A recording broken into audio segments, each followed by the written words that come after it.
Hi everybody, welcome back to my channel. My name is Sky and this is Nettle Books, and today I'm going to be reviewing Girl Interrupted by Susanna Kaysens.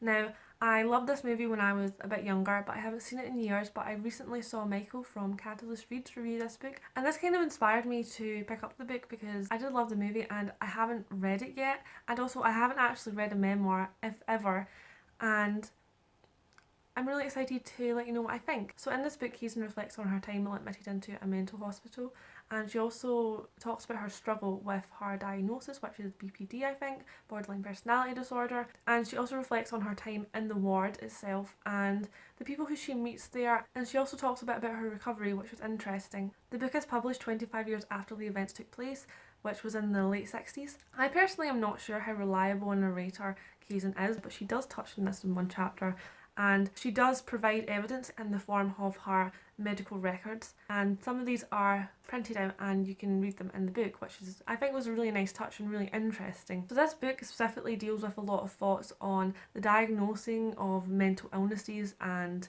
the treatment of that as well, especially back in the late 60s when Susanna went through this, and she reflects a lot on how she thinks she personally was treated and how she feels like she was tricked in being admitted into this ward, and I am inclined to agree with her on that point. I didn't love the book, but I did enjoy it.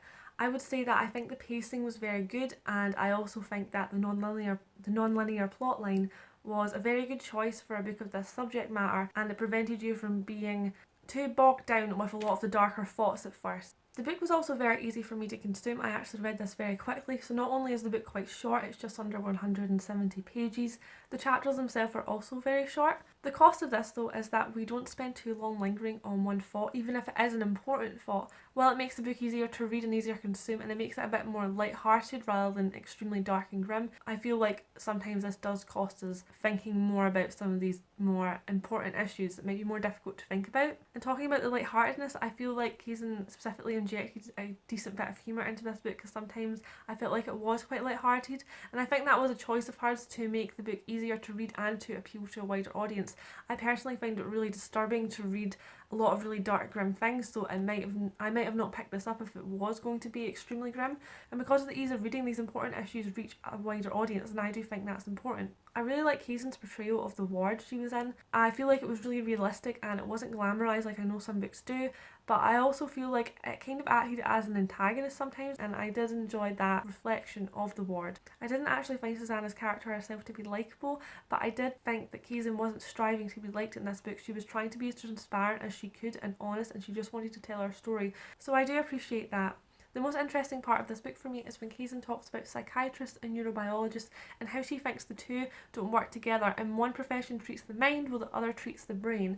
And this got me thinking a lot about a TED Talk I watched a few years ago. The TED Talk focused on the treatment of brain damage and mental disorders such as ADHD, Alzheimer's, dementia. It was extremely interesting because the psychiatrist giving the talk has done a lot of research into actually scanning the brain using some sort of imaging technology and looking for brain activity, and then treating mental disorders that way. And the talk specifically focuses on why aren't we using this technology to diagnose people, and also how psychiatrists are virtually the only medical professionals who don't look at the organ they treat. Instead, they talk to their patients and they look for symptom clusters. The psychiatrist presenting the talk, he made the point that we need to tailor treatment to the individual brain and not to symptom clusters, especially when it comes to mental illness. Anyway, if you're interested, I will link the video down below. You can watch it, especially if you've read the book. I found it to be quite relevant, even though the video was posted 5 years ago, but like the book, which was published 25 years ago, I still think this is very relevant and it still asks a lot of questions that we can still discuss today, and I think the book is quite important as well. Overall, I did really like this memoir, but I didn't love it.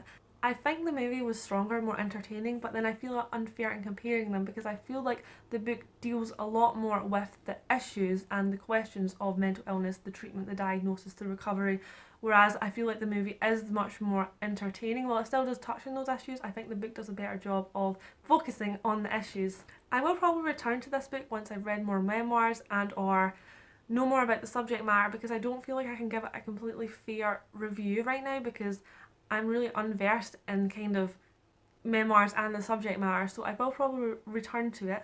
So if you've read this book, please let me know what your thoughts are on it, and if you have any thoughts on anything I've said, I would actually be really interested to discuss this book with others. If you haven't read the book or you've watched the movie, please let me know your thoughts, or if you plan on reading the book, I'd be really interested to hear everyone's thoughts. Thank you for watching my review, and I'll see you in my next video.